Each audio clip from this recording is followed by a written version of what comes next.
V എസിനെ അവസാനമായി ഒരു നോക്ക് കാണാനായി അന്തരിച്ച CPM നേതാവ് സൈമൺ ബ്രിട്ടോയുടെ ഭാര്യ സീന ഭാസ്കറും മകളും ഇവിടെ എത്തിയിട്ടുണ്ടായിരുന്നു. വി എസ് വിടവാങ്ങിയിരിക്കുകയാണ്. ആ ഒരു മികവ് ആ ഒരു വിടവ് ഒരിക്കലും നികത്താനാകാത്തതിനെയാണ്. വി എസിന് ശേഷം ഇനി ആ പ്രസ്ഥാനം, കമ്മ്യൂണിസ്റ്റ് പ്രസ്ഥാനം എങ്ങനെ മുന്നോട്ട് പോകുമെന്നൊരു ചിന്തയിലാണ് നേതാക്കളൊക്കെ തന്നെയും. എങ്ങനെയാണ് ഈ സമയത്ത് വി എസിൻ്റെ ഒരു നഷ്ടത്തെ വിലയിരുത്തുന്നത്? ഇനി വി എസ് ഇല്ലാത്ത കേരളമാണ് നമ്മൾ കാണാൻ പോകുന്നത്. കാരണം 23-ൽ ജനിച്ച 56-ലാണ് കേരളം ഉണ്ടാകുന്നത്. ഇനി നാളെ മുതൽ വി എസ് ഇല്ലാത്തൊരു കേരളത്തെയാണ് നമ്മൾ അഭിമുഖീകരിക്കുന്നത്. കേരളം ഉണ്ടാകുമ്പോൾ വി എസിൻ്റെ നല്ലൊരു പ്രായത്തിലാണ് കേരളം ജനിക്കുന്നത്. അപ്പോൾ തന്നെ ജനങ്ങൾക്ക് വളരെയധികം പ്രതീക്ഷയുള്ള ജനകീയനായൊരു നേതാവാണ് AKG EMSന് ശേഷം.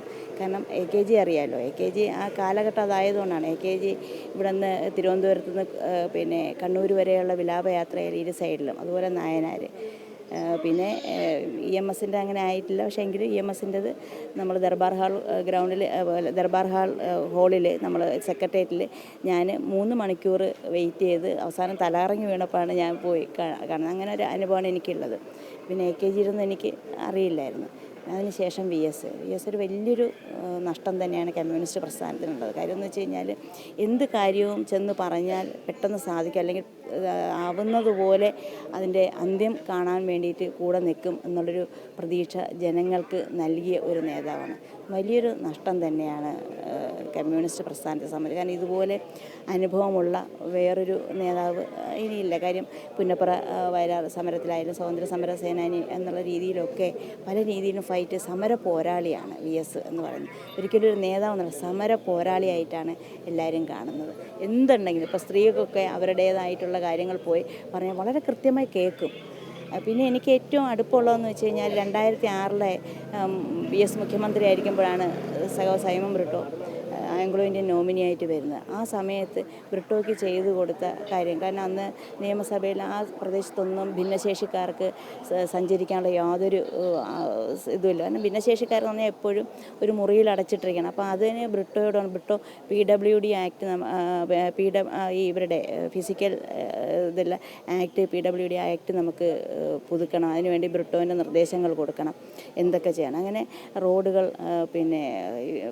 ഭിന്നശേഷി സൗഹൃദമൊക്കെ, പുതിയ ബിൽഡിങ്ങുകൾ ഭിന്നശേഷി സൗഹൃദം, MLA ക്വാർട്ടേഴ്സ് റാമ്പ് അടക്കം. അതുപോലെ അന്ന് താൽക്കാലിക റാമ്പ് നിയമസഭയിൽ കൊണ്ടുവന്ന് ഇട്ടു ബ്രിട്ടോയ്ക്ക് കയറാനും ഇറങ്ങാനും. അപ്പോൾ അങ്ങനെ ഒരു കാരുണ്യമുള്ള, കാരണം ഈ പാർശ്വവൽക്കരിക്കപ്പെട്ട ആൾക്കാരെ ചേർത്ത് പിടിച്ച് അവർക്ക് വേണ്ടുന്ന കാര്യങ്ങൾ ചെയ്തു കൊടുക്കാൻ ഒരു കാരുണ്യമുള്ള നേതാവായിരുന്നു. കമ്മ്യൂണിസ്റ്റ് പ്രസ്ഥാനം എന്തായാലും മുന്നോട്ട് പോകും. കാര്യം എന്ന് വെച്ച് കഴിഞ്ഞാൽ ജനങ്ങളുടെ ഹൃദയങ്ങളിലാണല്ലോ കമ്മ്യൂണിസ്റ്റ് പ്രസ്ഥാനം നിൽക്കുന്നത്. അപ്പോൾ ജനങ്ങൾക്ക് ആവശ്യമുള്ളപ്പോൾ ജനങ്ങളുടെ പ്രാദേശികമായിട്ട് എത്രയോ ലീഡേഴ്സ് അവരുടെ കാര്യങ്ങൾ ചെയ്യും. അപ്പം അതല്ല, പക്ഷേ എങ്കിലും ഒരു കാരണവർ എന്നുള്ള രീതി നമുക്കൊരു കേന്ദ്രമുണ്ട് പറയാൻ, അങ്ങനെ ഒരു സുപ്രീം കോടതി എന്നുള്ള രീതി നമുക്ക് അപ്പീൽ പോകാനൊരു ഇടമുണ്ട് എന്നുള്ളൊരു ആ ഒരു സംഗതിയാണ് നഷ്ടപ്പെട്ടിരിക്കുന്നത്. ഈ സൈമൺ ബ്രിട്ടോ അദ്ദേഹത്തെ MLA ആയി നിയമസഭയിലേക്ക് നോമിനേറ്റ് ചെയ്യുന്നതിന് മുമ്പുള്ള, അതിനുശേഷമുള്ളൊരു കഥയാണ്, അനുഭവമാണ് താങ്കൾ പറയുന്നത്. പക്ഷേ അതിനു മുമ്പ് സൈമൺ ബ്രിട്ടോയെ ഒപ്പം കൂടെ ചേർത്ത് നിർത്തിയ നേതാവായിരുന്നു വി എസ്. ആ സമയത്തൊക്കെയുള്ള വി എസിനെ, സൈമൺ ബ്രിട്ടോയുടെ അദ്ദേഹം എങ്ങനെയായിരുന്നു വി എസിനെ വിലയിരുത്തുക? ആ സമയത്തൊക്കെയുള്ളൊരു അനുഭവം എങ്ങനെയാണ്? 1983 ഒക്ടോബർ 14 ബ്രിട്ടോയ്ക്ക് കുത്തുകൊള്ളുന്നത്.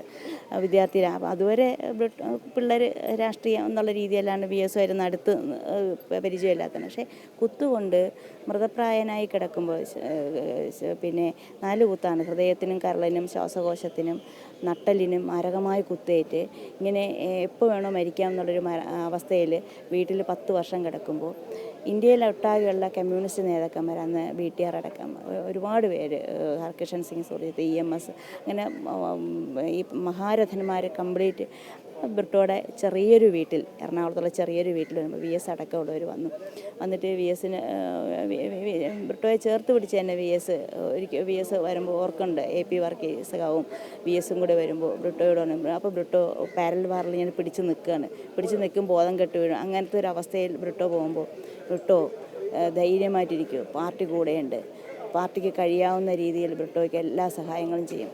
തളർന്നു പോകരുത്, ബ്രിട്ടോൻ്റെ കുടുംബത്തിനും വേണ്ടുന്ന എല്ലാ സഹായങ്ങളും ചെയ്യും എന്ന് പറഞ്ഞ് കരുത്ത് നൽകാൻ, ഇവരെല്ലാവരും കരുത്ത് നൽകി, പക്ഷേ എങ്കിലും കരുത്ത് നൽകാൻ ഒരു നേതാവായിരുന്നു അദ്ദേഹം.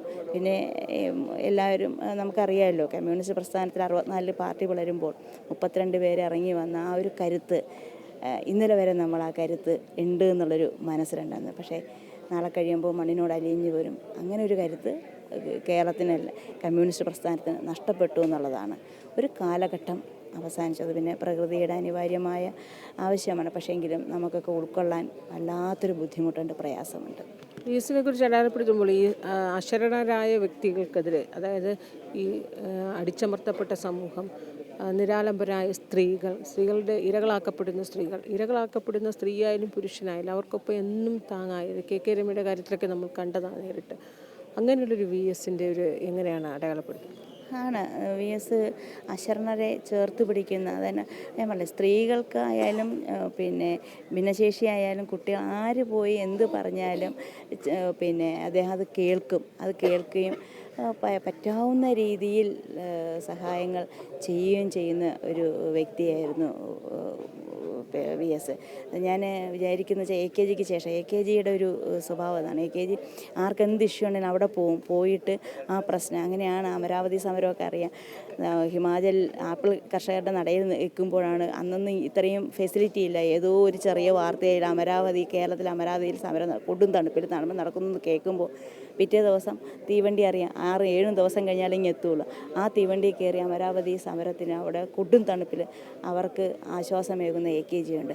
ആ AKGക്ക് ശേഷം പിന്നെ നമ്മൾ കാണുന്ന വേറൊരു കക്ഷി എന്ന് പറഞ്ഞത് VS തന്നെയാണ്. അല്ലെങ്കിൽ യാതൊരു തർക്കമല്ല. VS എന്ന് പറയുമ്പോൾ തന്നെ ആൾക്കാർക്കൊരു പ്രതീക്ഷയാണ്. നമുക്കറിയാമല്ലോ, പല ഇപ്പോൾ ഇവിടെ സ്ത്രീകളുടേതായിട്ടുള്ള സമരങ്ങളും സ്ത്രീകൾക്കെതിരായിട്ടുള്ള ആക്രമണങ്ങൾ നടക്കുമ്പോഴൊക്കെ എല്ലാവർക്കും ഒരു കേന്ദ്രം VS-നോട് പോയി പറഞ്ഞാൽ അതിനൊരു പരിഹാരമുണ്ടാകും എന്നുള്ളൊരു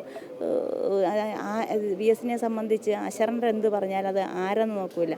അപ്പോൾ അതിന് പല മാധ്യമങ്ങളടക്കമുള്ളവർ കളിയാക്കിയിട്ടുണ്ട്, വെട്ടിനിലത്തിൽ സമരം എന്നൊക്കെ പറഞ്ഞ് കളിയാക്കിയിട്ടുണ്ട്. പക്ഷേ എങ്കിലും VS അതാണ് VS. കാരണം ഒരാളെ നോവിച്ച് കഴിഞ്ഞാൽ, സാധാരണക്കാരനെ നോവിച്ച് കഴിഞ്ഞാൽ നോ പറയണം. കാരണം VS നോ പറഞ്ഞ മനുഷ്യനാണ്.